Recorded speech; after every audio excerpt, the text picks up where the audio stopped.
इस देश को जानने वाली बात है कुछ चीजें। 1966 में रिलायंस, हमारी सरकार को बहुत कहा जाता है कि अडानी की सरकार है, अंबानी की सरकार है। जब अपोजिशन में, जब कांग्रेस इधर थी, जब कांग्रेस थी, तो हम भी कहते थे कि ये टाटा की सरकार है, बिरला की सरकार है।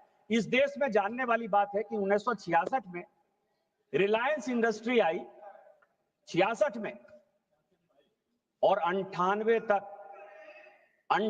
तक मैं ऑन रिकॉर्ड ये बात कर रहा हूं मिस्टर कार्ति चिदंबरम, 98 तक रिलायंस इंडस्ट्री 1 रुपया टैक्स नहीं देती थी इस देश में। ऑन रिकॉर्ड कर रहा हूं मैं। 87 में उनको परेशान करने के लिए माननीय Rajiv Gandhi ji minimum alternative tax mat लगाया 1987 में, और 88 में उसका इंप्लीमेंटेशन रोक दिया। 88 में बेनामी ट्रांजैक्शन एक्ट लाया राजीव गांधी जी ने, 88 में। इस देश को जानने वाली बात है, बेनामी ट्रांजैक्शन एक्ट, बेनामी प्रॉपर्टी को रोकने के लिए उसका रूल जो है माननीय अध्यक्ष महोदया, उसका रूल जो है 2011 तक नहीं बना, 2011 तक नहीं बना। और आप जिस टैक्स की बात कर रहे थे शशि थरूर साहब, ये बात फैक्ट है कि 48 लाख। हाँ बोलिए बोलिए बोलिए, मैं बैठ जाता हूं, बोलिए।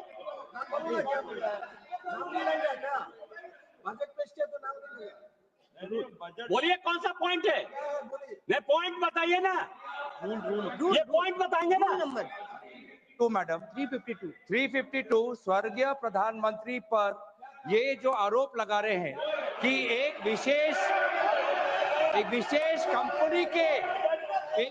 कंपनी के मद्देनजर रखते हुए एक सरकारी कानून लाया गया है, ये पूरी तरीके से उनके छवि को धूमिल करने का नहीं लगा रहे, कोई आरोप नहीं लगा रहे निशिकांत जी कोई आरोप नहीं लगा रहे हैं। फैक्चुअल पोजीशन देना कोई आरोप नहीं होता, फैक्चुअल पोजीशन देना कोई आरोप नहीं होता है। और रिकॉर्ड है, मैं प्लीज माननीय सदस्य, मैंने ऐसा कुछ होगा तो मैंने सभापति महोदया, मैंने सभापति महोदया कोई आरोप नहीं लगाया। मैंने कहा कि माननीय पूर्व प्रधानमंत्री राजीव गांधी जी, मैं उनका बहुत सम्मान करता हूं और सम्मान करना भी चाहिए, इस देश के प्रधानमंत्री रहे। मैंने कहा कि उन्होंने 1987 में मैट लाया, उसका इंप्लीमेंटेशन रोक दिया। मैंने ये कहा कि 88 में वो बेनामी ट्रांजैक्शन एक्ट लेके आए, और जो कोई भी यहां कानून बनता है उसका एग्जीक्यूटिव ऑर्डर निकलता है, रूल्स निकलता है। 2011 तक ये रूल्स नहीं बने। मैंने तो केवल इतनी बात कही कि जब आप कोई एक्ट बनाते हो तो उसका रूल बनाओगे ना, उसको इंप्लीमेंट करोगे ना। उन्होंने 48 लाख करोड़ की बात की है मैडम। ये जो टैक्स है ये केवल दुनिया को दिखाने के लिए आप टैक्स पे रेट करते हो, और किसी के ऊपर, मैं आपको बताऊं कि उसमें से 48 लाख करोड़ का जो टैक्स बाकी, उसमें 43 लाख करोड़ रुपया जो नोशनल है, जो आपने कहा कि यदि आ जाता तो फिस्कल डेफिसिट कम हो जाता। मिस्टर थरूर, मैं आपको बताऊं, उसमें एक जो बिल है लगभग 1,10,000 करोड़ का, हसन अली का। हसन अली कौन था? काशीनाथ टपोरिया कौन था? एक घोड़ा का व्यापार करने वाला आदमी, जिसने कि 2007 तक कोई इनकम टैक्स नहीं दिया। 7 में आप उसके यहां रेड करते हो पूना का, और उसके ऊपर जो है चार्ज लगाते हो, और वो टैक्स आप कहते हो कि कभी 74 लाख करोड़ रुपया देना है, कभी कहते हो कि नहीं 1,10,000 करोड़ रुपया देना है। इस तरह से ये जितने टैक्स हैं वो 80 के पहले के हैं। और मैं आपको बताऊं कि उसमें एक टैक्स जो है, अब मैं आपको एक पढ़ के बताता हूं, मैं नहीं बोलना चाहता था, अब आप पढ़ो, सुनो। उसमें से एक टैक्स जो है बिन चड्ढा का भी, बोफोर्स का है। मैं आपको पढ़ देता हूं, ये क्वेश्चन है, ये क्वेश्चन पूछा गया 25 फरवरी 2011, और क्वेश्चन पूछा अनस्टार्ड क्वेश्चन है, उसमें यह पूछा गया कि whether the Bofors case is also lying in the income tax tribunal, if so the details thereof and time since when the case is pending along with. और उसके बाद पूछा गया कि whether the central bureau of investigation has not taken this case seriously, यह question पूछा गया और उसका जवाब आप ही की सरकार, आपने कहा कि हां यह बात सही है कि 87-88 से लेकर 93-94 तक इनकम टैक्स डिपार्टमेंट ने विन चड्ढा के ऊपर, हिंदुजाज के ऊपर, एसके भटनागर के ऊपर, यह बड़ा केस है और इसके ऊपर जो है इनकम टैक्स ने बताया कि उन्होंने इलीगल तरीके से बोफोर्स के जो किकबैक आए थे उसमें से पैसे नहीं दिए, वो आज भी पेंडिंग। और दूसरा आपने उसी के आगे कहा कि हम सब कुछ जानते हैं कि इसमें बोफोर्स के पैसे आए, बिन चड्ढा को पैसे गए, बिन चड्ढा का आपका उत्तर है, इसीलिए मैं इसको कार्ति जी मैं आप बताएं तो मैं इसको प्लेस ही कर दूंगा क्योंकि वो ऑन रिकॉर्ड है।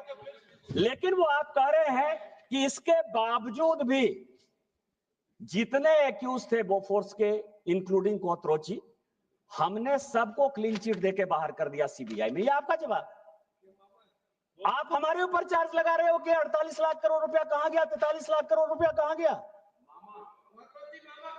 और इसी तरह के नोशनल टैक्स लगाकर या नोशनल बातें बताकर आप मुझे परेशान करना चाहते हो, इस सरकार को परेशान करना चाहते हो, सरकार के नीतियों को परेशान करना चाहते हो, और इस देश को जो कि हम वर्ल्ड की नंबर 3 इकोनॉमी बनाना चाहते हैं उसके लिए जो है आप परेशान कर रहे हैं।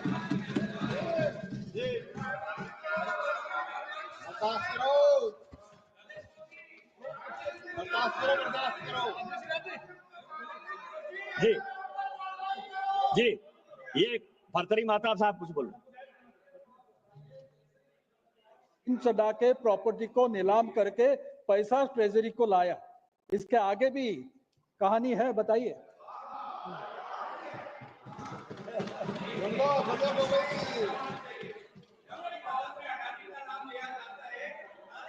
कुछ भी रिकॉर्ड में नहीं जाएगा। सभापति महोदय, सभापति महोदय प्लीज बैठिए बैठिए। सभापति महोदय, भर्तरी माताब साहब इस सदन के सबसे सीनियर एमपी है, संजोग से हम लोगों को जो है प्रोटेम स्पीकर के तौर पर उन्होंने शपथ भी दिलाया। भर्तरी माताब साहब एक कमेटी के चेयरमैन थे, पीएससी सब कमेटी के, उसमें मैं और मेरे बहुत अच्छे मित्र जो इस बार चुनाव नहीं लड़े, शिव कुमार उदासी साहब, हम तीनों उनको सहयोग कर रहे थे। और ये बातें जब हमने कही तो हमने सीबीआई और इनकम टैक्स दोनों को चेयरमैन के नाते जो है मिस्टर महताब ने बुलाया और मिस्टर महताब ने ये इंसिस्ट किया पब्लिक अकाउंट्स कमेटी के सब कमेटी के चेयरमैन के तौर पर कि बोफोर्स का ये केस है, जब ये प्रूफ कर दिया है इनकम टैक्स ने कि किकबैक लिए गए हैं और बिन चड्ढा ने उस किकबैक से प्रॉपर्टी खरीदी है, तो जो उसके वारिस बचे हुए हैं, बिन चड्ढा की डेथ हो गई थी, उसके जो वारिस बचे हैं उसको आप नीलाम करिए और पैसे लाइए। और इसके लिए मुझे लगता है कि भर्तरी महताब साहब की कमेटी को धन्यवाद देना चाहिए इस देश को कि हमने उस पैसे को जो है ट्रेजरी में जमा करवाया। अब मैं आऊंगा सभापति महोदय, ये सीएजी की कुछ रिपोर्ट लेकर मैं आया हूं। इस देश में बहुत बातें चलती हैं कि कॉरपोरेट को हम मदद करते हैं, आम लोगों को मदद नहीं करते हैं। एक रिपोर्ट जो है ये रिसिप्ट ऑफ बजट 13-14 जिस साल की हम लोग सरकार से आए, ये भारत सरकार का रिपोर्ट है। भारत सरकार जो क्या होता था कि जब मैं पहली बार एमपी बनकर आया, यहां तो हमसे बहुत सीनियर लोग हैं, एक चैप्टर जो है, एक बुक हम लोगों को मिलता था रेवेन्यू फॉरगॉन का, कॉर्पोरेट को कैसे फायदा पहुंचाया जाता था ये मैं आपको बताऊं। और ये सीएजी की रिपोर्ट जो मैं कह रहा हूं, ये सीएजी की रिपोर्ट जो लेके आया हूं मैं, वो ये दिखा रहा है कि इस देश में कॉर्पोरेट टैक्स लगभग 33%, जो 2004 से लेकर 14 तक यूपीए चलाती रही, 4 से 14 तक 33%। सेस की बात की अभी मिस्टर थरूर ने, तो सेस को यदि मान लेंगे तो टोटल वो टैक्स बढ़ता था 38.9 के आसपास। सीएजी कह रहा है कि 10 साल में किसी भी कॉर्पोरेट ने उसने 400 इस देश के 400, ये 13-14 की रिपोर्ट है, 400 बड़े इंडस्ट्रियलिस्ट का, इंडस्ट्रियल हाउस का जो है नाम दिया, उसका जो टैक्स था वो केवल 22.3%। 22% से ज्यादा कॉर्पोरेट ने कभी इस देश में टैक्स ही नहीं दिया 2014 तक। हमने क्या टैक्स दिया? हमसे आपने कभी 40% वसूला, कभी 30% वसूला, कभी 25% वसूला। 3 लाख 4 लाख के बाद जो है, जो गरीब आदमी है वो भी टैक्स देना शुरू कर दिया। कभी अपने गिरेबान में झांके हैं? और ये आपका रिसिप्ट है, रेवेन्यू फॉरगॉन का एक पेपर आता था, हम सभी ने इसको पढ़ा, जब बजट पेपर तो उस वक्त आता था, अब तो डिजिटल कर दिया है ओम बिरला साहब ने। उसने ये कहा अंतिम में 13-14 में जब ये लोग जा रहे थे, 5 लाख करोड़ रेवेन्यू फॉरगॉन सारे बिजनेसमैन को किया।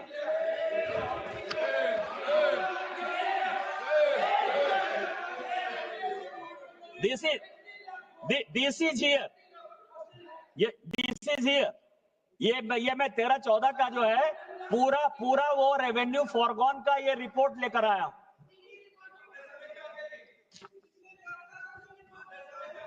तो मैं ये कह रहा हूं कि अध्यक्ष महोदया, इन लोगों को इस बजट में कुछ चीजें दिखाई नहीं देती। मैं केवल तो आपको आईना दिखा रहा हूं, मैं और कुछ नहीं बोलूंगा। तो संजय की तरह सारी बातें जो है बता रहा हूं, यदि आप सुनना चाहते हैं तो सुनिए, नहीं सुनना चाहते हैं मैं क्या करूं।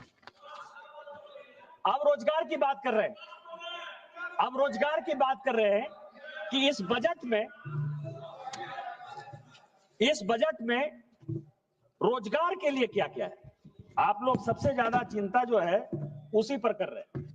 मैं रोजगार पर ही आता हूं। इंटरनेशनल फाइनेंसिंग सर्विस सेंटर, इसके ऊपर हमने जो है बहुत ज्यादा ध्यान दिया, उसके टैक्स के कंसेशन के बारे में, जिससे कि नए नए स्टार्टअप्स खड़े हों, नए लोग आए, नई इक्विटी आए, नए डेवलपमेंट हो। कभी आपने इस बजट को पढ़ा है?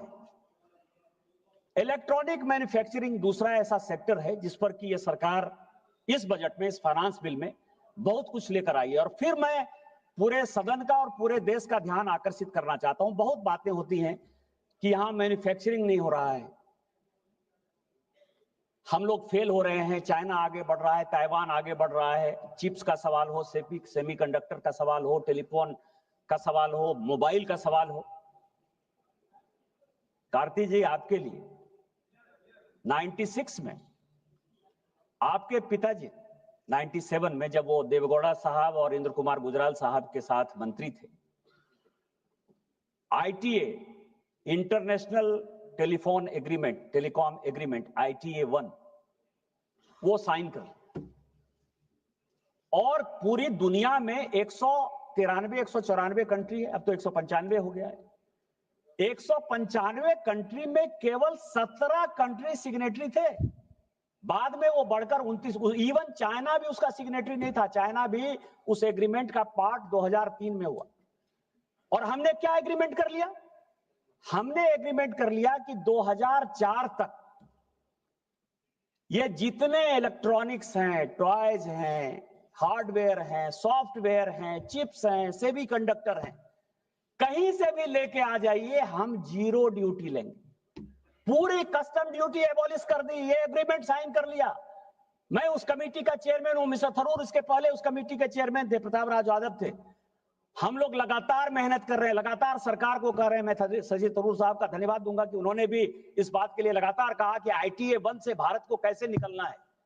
हम चाहकर भी ITA 1 से बाहर नहीं निकल पा रहे हैं, लेकिन यही इस देश के प्रधानमंत्री थे और निर्मला सीतारामन जी थी कि 2015 से पूरी दुनिया ITA 2 को साइन करने के लिए कह रही है, और हमने कहा कि हम किसी कीमत पर नहीं करेंगे, क्योंकि हमारी मैन्युफैक्चरिंग को बढ़ावा देना है। और जब आप रोपा पेड़ बबूल का आम कहां से हो? आपने जब 0% कस्टम ड्यूटी साइन कर लिया कि उसमें एक्साइज नहीं लगेगा, उसमें कस्टम नहीं लगेगा, इसके बाद क्या हो गया? पूरी की पूरी, इवन जो गणेश जी की प्रतिमा है या जो हम दिवाली में चुलबुलिया बल्ब लगाते हैं, वो भी चाइना से आ रहा है। ये सब आपके देन है। और आप मुझे कहोगे कि हम क्यों नहीं कंपीट कर पा रहे हैं, हम क्यों नहीं कंपीट कर पा रहे हैं? लेकिन इस बजट में हमने इलेक्ट्रॉनिक्स और मैन्युफैक्चरिंग को बढ़ावा देने के लिए, स्टार्टअप्स को बढ़ावा देने के लिए हमने एक बड़ा कदम उठाया। दूसरा, इस देश में दो चीजें हैं, इस देश में दो चीजें। हाँ लीजिए, समय लीजिए।